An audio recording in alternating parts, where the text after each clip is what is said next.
Assalamualaikum warahmatullahi wabarakatuh. Di sini saya akan membahas sedikit tentang akuntansi panen kelapa sawit.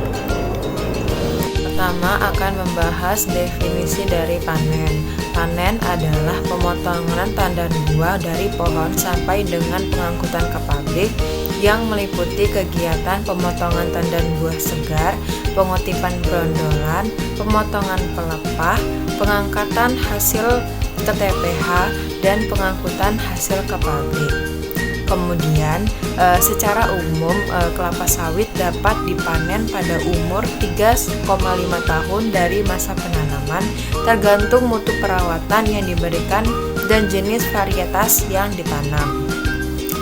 Pemanenan yang terlalu muda dapat mengakibatkan sedikitnya kelapa sawit yang dihasilkan, dan pemanenan yang terlalu tua akan menyebabkan buah akan segera membusuk. Ada beberapa sistem panen. Yang pertama, standar panen yang digunakan antara satu dengan perusahaan yang lain memungkinkan berbeda. Tandan buah matang minimal harus memiliki 5 brondolan di piringan, pertanda buah siap dipanen. Kemudian pelepah yang ditunas dipotong, dibagi 3 bagian dan disusun rapi pada gawangan mati. Kemudian TBS dan brondolan disusun rapi di TPH untuk pengangkutan ke pabrik, dan yang terakhir tangkai buah dipotong menyerupai huruf F.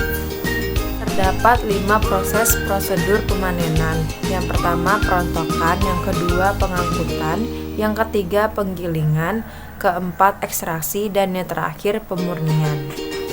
Ada beberapa identifikasi biaya panen. Yang pertama biaya tenaga kerja, kemudian biaya transportasi, yang ketiga biaya perlengkapan panen, keempat biaya peralatan panen, dan yang terakhir biaya perawatan TM. Ini akan sedikit membahas terkait akuntansi panen. Semua biaya yang terkait dengan proses panen dibebankan pada periode berjalan, dan aset biologis yang dihasilkan dari proses panen diakui pada nilai wajarnya yang dikurangi dengan biaya penjualan pada tanggal panen.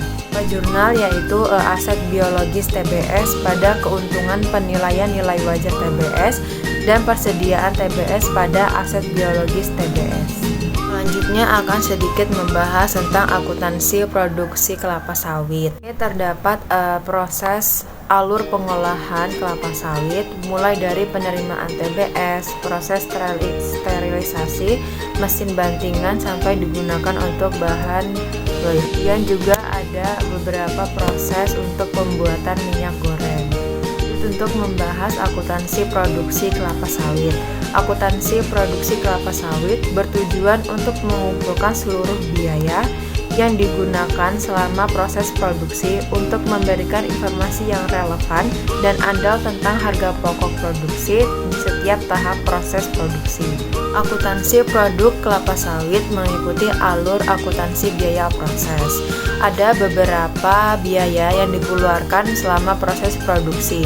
Yang pertama ada biaya bahan baku TBS, yang kedua ada biaya tenaga kerja langsung upah, biaya bahan penolong, dan yang terakhir biaya overhead pabrik BBM dan penyusutan. Di dalam lingkungan sistem informasi akuntansi yang serba terkomputerisasi, sistem akuntansi akan dapat secara tepat menangkap setiap biaya produksi yang dikeluarkan. Masuk dalam jurnal proses produksi. Jurnal yang digunakan untuk mencatat pengumpulan biaya produksi antara lain BDP biaya bahan baku pada persediaan TBS, BDP biaya tenaga kerja langsung pada kas atau bank, BDP biaya bahan penolong pada persediaan bahan penolong, BDP BOP pada persediaan OP, dan lain-lain. Kedua, jurnal yang digunakan untuk pengakuan persediaan barang jadi yaitu persediaan barang jadi pada BDP biaya bahan baku, BDP biaya tenaga kerja langsung, BDP biaya bahan penolong, dan BDP BOP. Kemudian jurnal untuk pengakuan persediaan dalam akhir tahun yaitu persediaan barang dalam proses pada BDP biaya bahan baku, BDP biaya tenaga kerja langsung, BDP biaya bahan penolong, dan BDP BOP. Kemudian jurnal untuk penjualan barang jadi, yaitu bank atau piutang pada penjualan dan beban pokok penjualan pada persediaan barang jadi. Itulah sedikit materi dari akuntansi panen kelapa sawit dan akuntansi produksi kelapa sawit. Wassalamualaikum warahmatullahi wabarakatuh.